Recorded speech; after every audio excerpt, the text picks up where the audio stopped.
Okay, good afternoon. This is Lucky Links. I'm going to give you a practical exercise here. This is going to help you with your psychic development, just in general.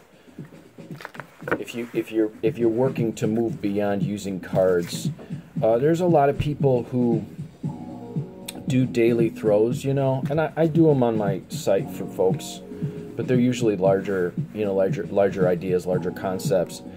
So a lot of people do daily throws and then they try to predict what's going to happen during their day. And I've actually got a more practical, more straightforward developmental practice for you guys to do. So what you're going to do is in the morning before you go out, you're going to, these three fell out, all right? I'm going to use my Hanafuda cards for these because these don't have necessarily like prescribed meanings for the cards. So let's pick one of these. Let me take the koi. Okay. So what I'm gonna do is, this is kind of built on what some other exercises that I've shown you guys how to do. What you're gonna do is you're gonna lay it out and you're gonna see what stands out. You're gonna see what overall feeling you get. Okay, now this is going to help you to develop a deeper understanding of what the cards mean, but it's also going to help you develop your own psychic ability. So you're just going to notice what stands out. Do you hear something? Do you see something? Do you feel something? What's the overall picture? What's the overall sound? What's the overall tenor? What's the overall mood? Do the colors make you feel something? Does the attitude make you feel something? Is there kind of an overall attitude of it? And then you're going to just be aware of where in your body you feel that. All right? And then you just set it aside. Now you can take a picture of it, or you can take the card with you, whatever you want to do, or you could set it up like somewhere in your house, remember, or in your office, whatever. You bring it to your office, set it up. But I wouldn't focus on the card too much during the day. You get that initial snapshot, however you want to get it, snapshot or audio file or sensation. Right? And then what you're going to do is you're going to look for where in the day you start to have that feeling again. You're going to be aware of where that feeling comes up, and then you're going to suddenly be aware of how the card and that thing connect. And then what you're going to do is you're going to start to get a sense more and more as you do this of what certain sensations are indicating.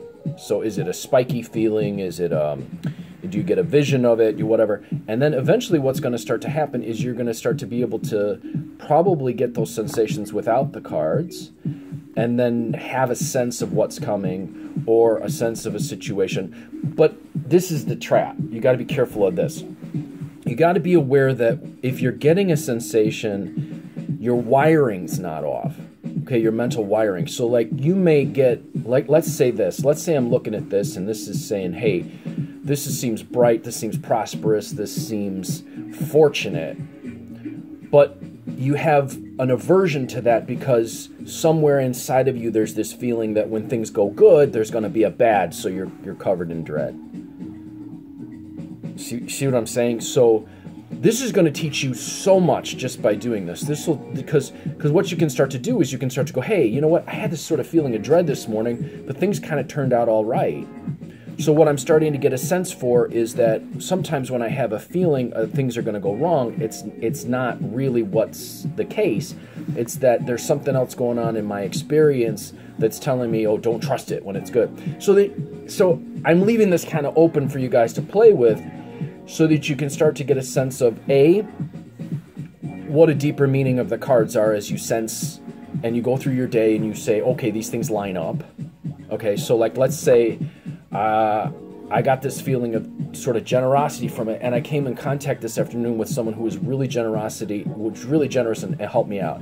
So now when I see this card, I go, well, there's a generous side to it. Okay, then there's another thing. You're going to start to get a sense of how your sensations. Are you seeing it? Are you hearing it? Are you feeling it? Then you're going to get another sense of, if you feel this feeling again, are you getting a precognition situation going on where you're feeling it before it happens and you know that it's coming? And you're also going to get a sense of is your wiring lined up with the archetypal energy in a way that is honest and tells you what's really happening? Because one of the main things I get is that people are like, well, I get nervous, I get freaked out, sometimes I see these things, and what I'm thinking is coming doesn't come. Well, it may be that what's happening in that situation is that your wiring in your mind and in your extrasensory perception has gotten linked to things somewhere in your experience that are kind of opposite.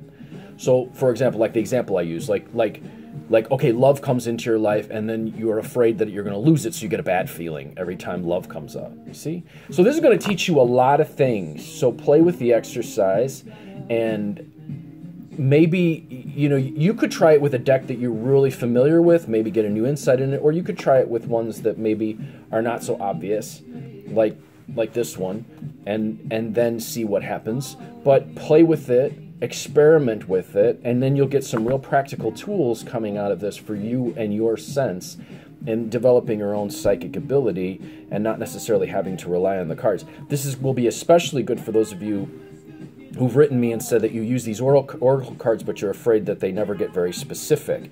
We'll start to see what situations they come up around, and then you'll have a better sense when those come up what's the case. So very soon here now, I'm gonna do a class on how to take anything and turn it into an oracle. So maybe there's some maybe there's some deck that you use that you can't get very specific with, or maybe there's something else you've always wanted to use as an oracle but you didn't know how.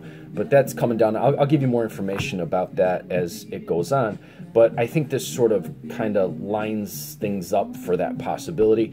And if you would like to get a reading from me, 779-302-8009 or conjurehope@gmail.com. You can drop me an email or a text or give me a call.